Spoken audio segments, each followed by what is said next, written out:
네, 그러면 저희 이제 마무리로 가고 있는데 디지털 성범죄 줄이기 위해서 이제 법제도 그리고 사회문화적으로 또 바뀌어야 될 부분들도 많죠.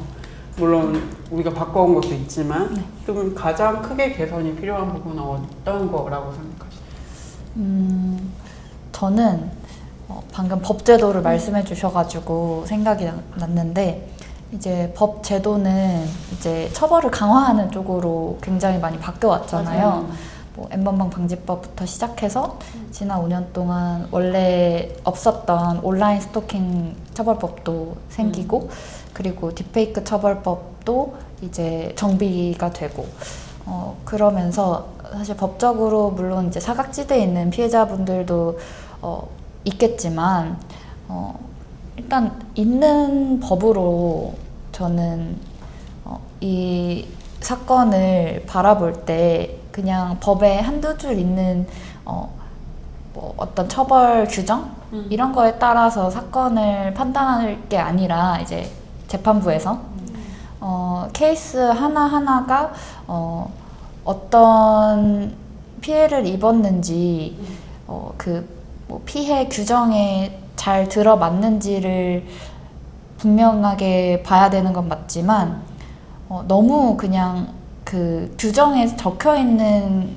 것을 그냥 규정대로만 해석하는 것 그래서 좀 그동안 어떤 판사 재량으로 딥페이크 성범죄들이 집행유예가 나오거나 아니면 많이 나와봤자 3년 뭐 요 정도 나왔던 것들이 너무 좀 이 딥페이크 성범죄가 우리 사회에 어떤 안 좋은 영향을 미치게 되고 신뢰를 갉아먹게 되고 하는지를 간과한 판결이었다고 생각이 들어요. 그래서 진짜 이 서울대 딥페이크 성폭력 사건의 중요한 의의 중에 하나는 이 딥페이크 성범죄의 형량이 9년이 나왔거든요. 정말 이례적인 형량이고 진짜 실제로 뭐 살인을 하거나 아니면 정말 성폭력을 저질러도 9년이라는 거는 굉장히 중한 형량인데 그 형량을 계기로 좀 재판부에서도 이 디지털 성범죄 피해자들 이 디지털 성범죄 피해자들의 어떤 보호를 위해서 재판부가 할 수 있는 것을 그러니까 확실하게 보여주면 좋겠고요. 그리고 또 계속 이제 이야기가 되고 있지만 교육에서도 이 또래 문화를 어떻게 하면은 이 굉장히 유해한 성문화에서 해방시킬 수 있을 것인지 하는 연구도 필요하다고 생각합니다.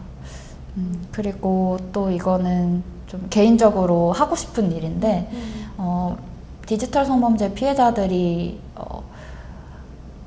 이제 처음 만났을 때와 지금 한 5년 정도 시간이 있었잖아요. 그러면서 굉장히 다양한 모습으로 살고 있거든요. 뭐 1년마다 달라요. 정말 모습이. 그래서 그런 분들을 보면서 아, 이 사람들이 앞으로 살아갈 날이 정말 길고 그리고 그 날들을 더 이제 마냥 긍정적으로 다룰 순 없겠지만 그냥 옆에서 든든한 사람들이 있다라는 거를 이제 막 피해를 겪은 분들에게 좀 알려주고 싶고 이 사람들이 피해 겪은 이후 그러니까 디지털 성범죄 피해를 겪은 이후에도 살아갈 날들 해야 하는 선택들 내가 하고 싶은 대로 할 수 있다라는 거를 좀 알릴 수 있는 어떤 무브먼트를 하고 싶어요. 중요하죠. 그래서 재밌을 것 같고 뭐 같이 운동회를 해도 재밌을 것 같고 그래서 그런 식으로 사람들을 또 연결하는 일들을 하고 싶다라는 생각을 하고 있습니다 요즘. 네. 계획까지 말씀을 앞으로 뭐 너무 하시는데? 멋있으시네요. 최고야. 이 뒤에 어떻게 더 멋있는 아니요 다들 저 돈이 일단 모여야. 아까 전에 교육 얘기를 많이 해주셨어요. 교육이 좀 맞아요. 바뀌어야 될 것 같다는 얘기를 많이 해주셨는데 네. 이 질문에는 어떻게 대답하실 수 있어요? 교육 관련해서 네. 궁금했던 게 최근에 이제 이런 SNS의 유해성이 많이 이슈화가 되면서 네. 금지시키는 나라들이 그쵸. 생겨나고 있잖아요. SA야. 네, 막 호주에서는 올해 말부터 이제 부모 동의 여부랑 관계없이 16세 미만 SNS 플랫폼 이용을 금지한다고 하는데 되게 의견이 분분하더라고요. 그래서 다들 좀 어떻게 생각하시는지 질문이 역질문. 저는 네. 좀 확실한 생각이 있거든요. 네, 근데 좀 궁금합니다. 조심스럽긴 아니, 한데 이렇게 말해주세요. 궁금해. 페미니스트에서는. 네. 저는 솔직히 좀 회의적이라서 그게 되겠냐? 약간 이런 되겠냐? 약간 이런 생각을 많이 했거든요. 비슷하네요. 네, 아니 그리고 이렇게 뭐 SNS를 뭐 당장 금지한다고 했을 때 물론 이제 처음부터 노출이 안 된 친구들만 있다면 약간 후세대라고 표현을 해볼게요. 그럼 후세대에게는 당연한 일이라서 그게 잘 정착이 될 수 있겠지만 모르겠어요. 현재 이미 한번 맛을 본 친구들이 그것을 정지시킨다고 했을 때 과연 우회하는 루트를 모를까 하는 생각도 들고 뭔가 계속 억압하고 억제하고 뭐 처벌하고 이런다고 했을 때 정말 이 도덕적인 어떤 공동체가 되었는가? 생각해보면 또 그런 건 아니라서 저는 그런 억제 규제 정책만으로는 뭐 디지털 성범죄 가해도 그렇고 피해도 그렇고 막는 게 조금 어렵지 않나 하는 회의적인 생각이 좀 들어요. 그리고 역으로 생각해보면 피해자에게는 내가 이렇게까지 막았는데 우리가 이렇게 막았는데 너가 피해를 입었어? 그러면 너 잘못이야. 약간 이런 식의 공격이 될 수도 있지 않을까. 네, 그런 생각도 좀 들었어요. 금지시켜야 된다 이런 얘기 나와야 이건 좀 이렇게 얘기하는 거 아닙니까? 저는 좀 생각해봐야 한다. 약간 이런 생각. 네. 저는 사실 원은재 기자랑 비슷하긴 한데 네. 저 이번에 고열량 영양식품 그러니까 어린이들이 그런 걸 이제 미디어로 많이 접하게 네. 되잖아요. 특히 이제 먹방. 네. 유튜브 먹방이나 그런 걸 통해서 이제 그런 고열량 저영양 식품을 많이 접하게 되고 그런 것들을 또 따라하게 되고 이런 것들에 대한 문제, 식품에 대한 문제 이런 것들을 연구한 적이 있어요. 저희 단체에서. 그때 결론은 어떤 거였냐면 당연히 말씀하신 대로 막을 수 없다라는 거였는데 문제는 뭐냐면 해외에서는 어린이들이 건강 문제에 대해서 굉장히 심각하게 생각해가지고 그거를 따로 미디어의 영향을 연구하는 연구소가 있어요. 나라에서 그걸 세워서 국가 정부에서 그런 걸 세워서 아이들이 미디어를 어떻게 접하고 있고 에서부터 그런 것들이 아이들한테 어떤 영향을 미치는지에서부터 몇 년간 쌓아온 그런 연구 사례들이 있거든요. 근데 우리나라는 그게 없는 거예요. 그래서 정말 광고가 이제 미디어 이 방송업계에서 제일 핫한 규제 완화를 요구하는 방송사들이 규제 완화 원하는 게 그 어린이 보호 시간대를 없애달라는 거거든요. 그때도 그 고열량 저영양 식품의 광고를 넣을 수 있게 해달라는 게 방송사들이 제일 요구하는 것 중에 하나예요. 그래서 대표적으로 어떤 얘기를 하면 무한도전 하는데 거기에 피자 광고를 못 넣는다. 이거 넣게 해달라. 이게 이제 그 방송사들의 요구였거든요. 근데 그런 것들에 대해서 어떠한 연구가 된 게 없는 거예요. 그러니까 그게 아이들한테 어떤 영향을 미칠지에 대한 전망이나 연구 그런 것들이 안 돼 있는 게 너무 많지만 해외에서는 그런 것들이 되게 활발하게 되어 있거든요. 미래 세대에 대한 관심인 거죠, 사실은. 근데 우리나라에는 그런 것들이 너무 떨어져서 이 부분도 저는 이런 게 필요한 게 아닌가 싶어요. 아이들이 건강하게 살아가기 위해서 미디어를 어떻게 만나야 되고 어떻게 활용해야 되고 활용을 할 수 있고 이런 것들 이제 아까 미디어 리터러시도 말씀해 주셨는데 그런 것들을 접목해서 뭔가 체계적으로 문제를 좀 연구하는 연구소를 정부 차원에서 마련해야 된다. 저는 이게 우리가 할 수 있는 우리 사회에서 해야 하는 역할이 아닐까 좀 그런 생각을 하게 된 것 같습니다. 저는 네. 아이들만 금지시키지 말고 다 하지 마. 성범죄 전과자들. 하지 말아요. 아니 근데 진짜 저는 나도 좀 알았지. 맞아. 먹방 보면 저도 못 참거든요. 맞아. 성인도 이렇게 자제하기 어려운 건데 참. 그러니까 좀 규제가 있어야 된다는 생각은 하는데 그게 약간 아이들을 규제한다는 식으로 가면 이제 사실 그러면 어른은 괜찮은가? 저는 늘 나는 괜찮은가라고 생각하게 되는데 그런 문제도 있고 사실 얘기한 게 온라인을 없자면 오프라인에서 뭘 해야 될 거 아니에요. 근데 그런 문화나 이런 건 없이 그냥 온라인에서 다 하지 말아라. 이렇게 가는 건 좀 맞아. 한계가 있지 않을까 그런 생각은 듭니다. 네. 네. 어쨌든 다양한 규제할 수 없다, 아니 막을 수 없다 이런 의견도 있을 수 있고. 어렵다. 네. 어렵다. 그러네요. 뭐 SNS 계정이야 뭐 우리나라 주민번호가 다 공공재인데. 그쵸. 엄마 거 아빠 걸로 가입하면 되는 거. 그러게요. 맞아, 기자님. 맞아. 은근슬쩍 넘어가려 했는데 질문하는 사람이 다 알아들어야 한다.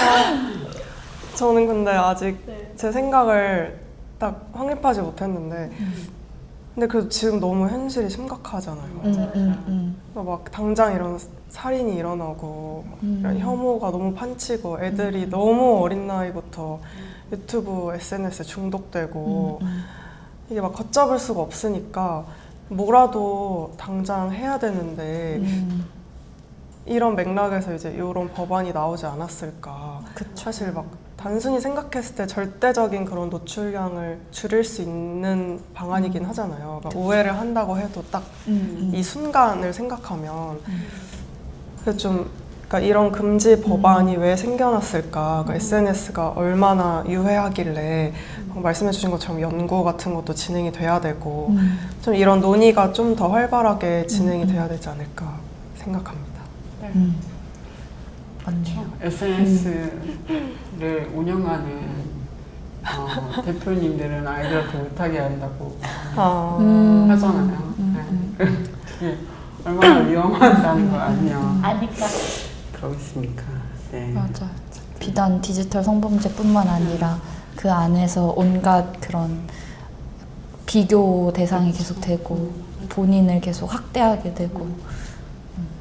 근데 만약에 우리나라에서 정말 셧다운제처럼 말씀하신 것처럼 그 10몇 세 이하는 SNS 금지 16세. 이렇게 하는 결정하는 정치 세력이 있다라고 하면 그 정치 세력에 대한 또 다른 아까 말씀하신 것처럼 요새 또래들이 생각하는 기성세대에 대한 반감 이런 거 훨씬 더 커질 수도 있을 것 같다는 맞아요. 생각도 들기도 하네요. 셧다운제도 그쵸, 텔레비전이 그쵸. 했다고 얘기를 지겠다 진짜. 그렇죠. 여가 부가 했다나 그렇습니다. 네.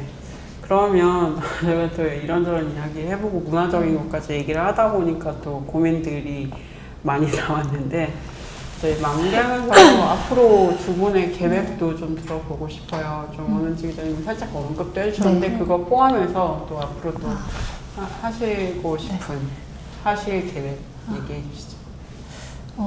저는 앞으로 사실 모르겠어요.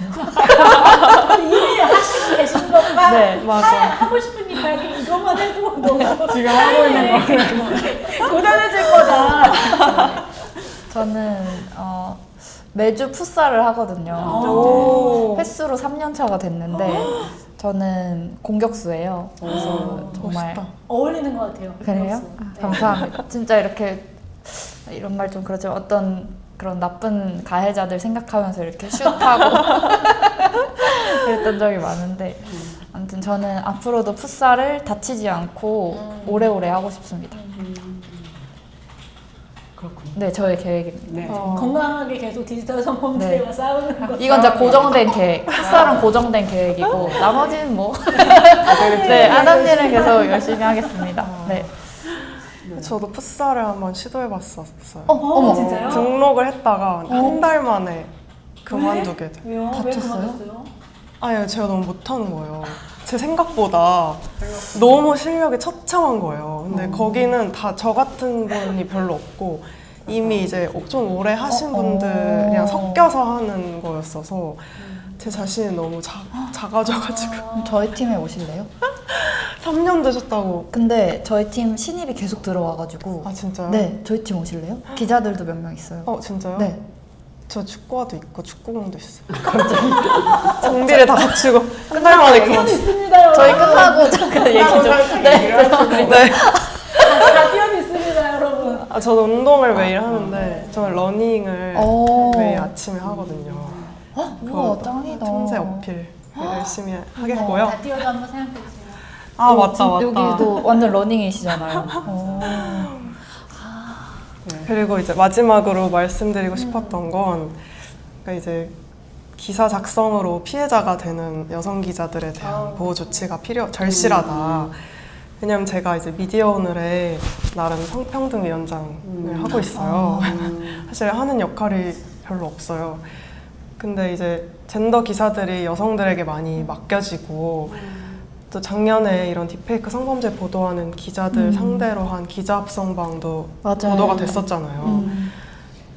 또 이런 딥페이크 성범죄 외에도 그냥 일상적으로 여성 기자들이 뭔가 성희롱을 당하거나 그런 사건들이 아직도 비일비재하기 때문에 이런 실태를 좀 어떻게 수집을 하고 어떻게 대처를 해야 될지를 좀 고민을 하고 있고 또 언론적인 얘기지만 좀 언론계 내부의 조직 문화부터 바뀌어야 되지 않을까 이런 디지털 성범죄를 잘 보도하려면 왜냐하면 뒤처진 조직에서 이런 성범죄를 잘 보도하기란 너무 힘든 일이기 때문에 언론계 내부의 그런 좀 남성 중심적인 조직 문화와 감수성부터 바뀌어야 한다는 말씀을 마지막으로 드리겠습니다.